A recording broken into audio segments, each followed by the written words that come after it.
सेथियावनो दङ गाहाय आलासि सारगामिनि चन्द्र बसुमतारी बिथां लोगोसे दुलाराय बर' फरायसा आफादनि आफादगिरि मानबदेब दिपेन बर' बिथां। स्निथि बड'फा उपेन्द्रनाथ ब्रह्मनि मुङाव जि गल्ड काप टुर्नामेन्ट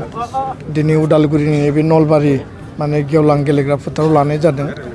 आरो बेयाव जिखिनि हाबाफारि दङ हाबाफारि बायदियै दायो मोननै हान्जानि कम्पिटिसन सोलिगासिनो। बड'फानि मुङाव गोलाव बोसोर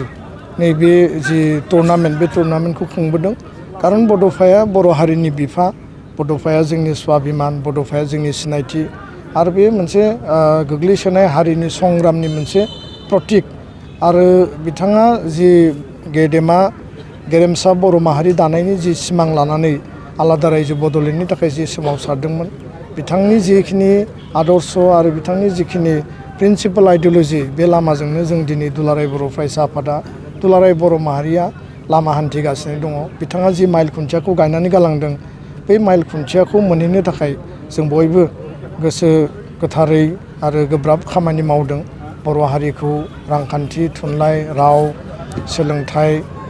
आरो गुबुन गुबुन राजखान्थियारि जिखिनि अधिकार मोननांगौ बे अधिकारफोरखौ मोनफुंनायनि गेजेरजों जोङो आबुङै उदाङै जौगासारनायनि जि बाथ्रा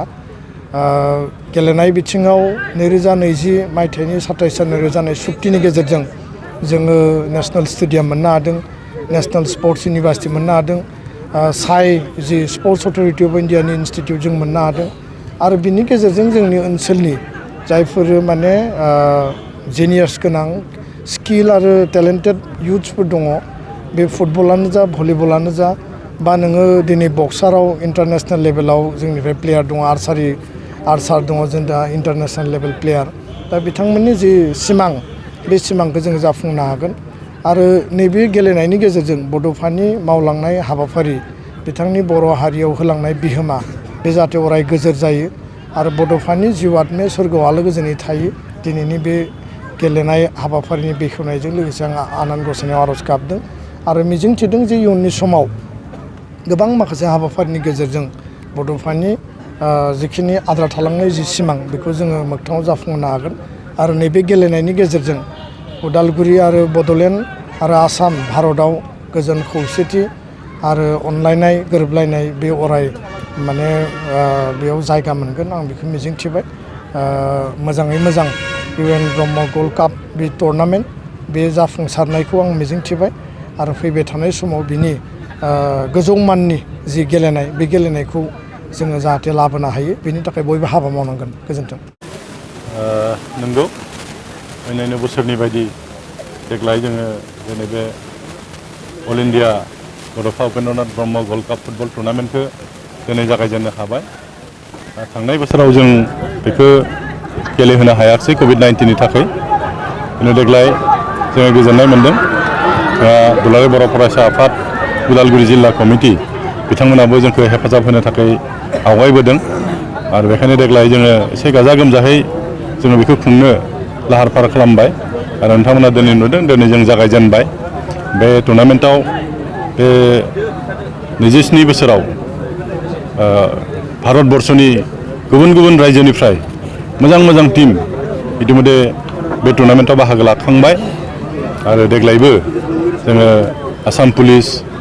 आसाम स्टेट इलेक्ट्रिसिटि बोर्ड बिथांमोनाबो बाहागो लागोन आरो बेंगलनिफ्राय मोनसे टीम फैगोन। बे टुर्नामेन्ट जागायजेननायनिफ्राय दिनैसिम जों उदालगुरि रायजो हिसाबै जों मोनसे अनुभब खालामो बे टुर्नामेन्ट जाबाय थानायखाय गोबां सेंग्राफोरा बिसेसकरि फुटबल गेलेनायाव खोब माने आवगायबोदों आरो दा बेखायनो जोङो जोंनि स्टेट लेभेलाव नेशनेल लेभेलाव जों बेनिफ्राय प्लेयार हरनोबो माने हादों आरो मानो होनब्ला जोंहा उदालगुरि जिल्ला गेलेग्रा आफादाव 107टा क्लाब जों बानायनो हाबाय आरो प्रत्येक क्लाबानो बे टुर्नामेन्टखौ गेलेनो थाखाय नाजायो। जायफोरा सिनियर डिभिजन लाफैनो हायो, senior division inter club football टुर्नामेन्टआव जायफोरा चेम्पियन जायो, रानार्स आप जायो बिथांमोना बे टुर्नामेन्टखौ गेलेनो खाबुखौ मोनो आरो बेखायनो जों आसा खालामगोन दा जिहेतु जा बिटिसि सरकारा जोंनो 5 लाखै जों रां मदद होयोमोन 5 लाखा जथेस्थ' नङा दा बेखायनो जों गोदान सरकार बिटिआर सरकार UPPL आरो BJP लोगो नांनाय जि सरकार दादों बिथांमोनखौ जों खावलायदों बांसिन रां मदद होनांगौ बड'फा उपेन्द्र ब्रह्मनि जिथु मुं बेखौ जों बांसिन गोजौआव जाहाथे लांनो हायो बेखौ बिथांमोनखौ जों खावलायदों मानो होनब्ला टुर्नामेन्ट मोनसे पातिनोबा जथेस्थ' रां नांगौ रां गैयाबा खालामनो हाया बाहेरनिफ्राय टिमजों लाबोनो हाया जों आसा खालामगोन दा गोदान सरकारनि निस्सय मोजां गुरुत्व होनानै बेखौ लांगोन जों आसा खालामदों आरो आं खावलायगोन नोंथांमोननि बे मिडियानि जुगेदि जोंनि सेंग्राफ्रा सिख्लाफ्रा गेलेनाय बिथिङाव आगबारना फैनांगौ गेलेनायल' नङा बे गेलेनायनि जुगेदि गावखौ समाजाव इस्टाब्लिस खालामनो गाव सोलिनो थाखाय लामा जों दिहुननो हायो बेखायनो आं दिनै खावलायदों नोंथांमोननि माध्यम जुगेदि गेलेनायाव बिसेस करि बाहागो लानांगौ जोंनि सेंग्रा सिख्लाफ्रा दिनै जोंनि नैबे देग्लायनि टुर्नामेन्टआव माने